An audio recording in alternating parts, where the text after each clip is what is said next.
இன்னைக்கு உங்களுடைய உபத்திரவத்தை கண்டு, நீங்கள் நடந்து போகிற பாதையில் உண்டான நெருக்கத்தை பார்த்து சோர்ந்து போயிருக்கிறீங்களா? கர்த்தர் சொல்றார், இந்த உபத்திரவம், நீங்கள் நடந்து போகிற இந்த பாதைகள் தான் உங்களை மகிமைக்குள் கொண்டு வர போகிறது என்று கர்த்தர் சொல்லுகிறார். மீட்பராகிய இயேசுவின் நாமத்தில் உங்களை மனதார வாழ்த்துகிறேன்.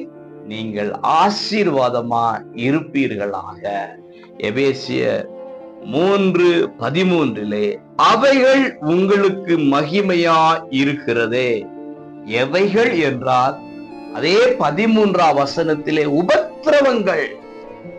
உபத்திரவங்கள் தான் மகிமையை கொண்டு வருகிறதா. சிலர் சொல்லுவார்கள், உபத்திரமே இருக்கக்கூடாது, வியாதியே இருக்கக்கூடாது, போராட்டங்கள் பிரச்சனையே இருக்கக்கூடாது. எப்படிங்க? வேதம் அப்படியாங்க சொல்லுது? இயேசு சுவாமி சொல்லிட்டு போனார் பாருங்க, உலகத்தில் உங்களுக்கு என்ன உண்டு? உபத்திரவம் உண்டு, உபத்திரவப்படுவீர்கள். இதெல்லாம் ஏசப்பா சொன்னது தானே. ஆக இவைகள் நமக்கு மகிமையாக இருக்கிறதா.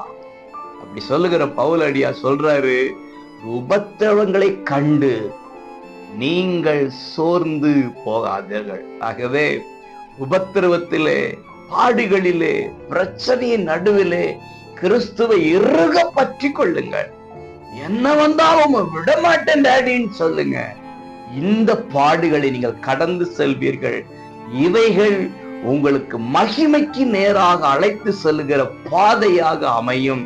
ஆகவே எல்லாவற்றையும் கிறிஸ்துவுக்காக சகிக்கத்தக்க பலத்தை கர்த்தர் கொடுத்து, சோர்ந்து போகாது இருக்கிற ஆவியை கர்த்தர் கொடுத்து மகிமையை காண செய்வாராக. God bless you.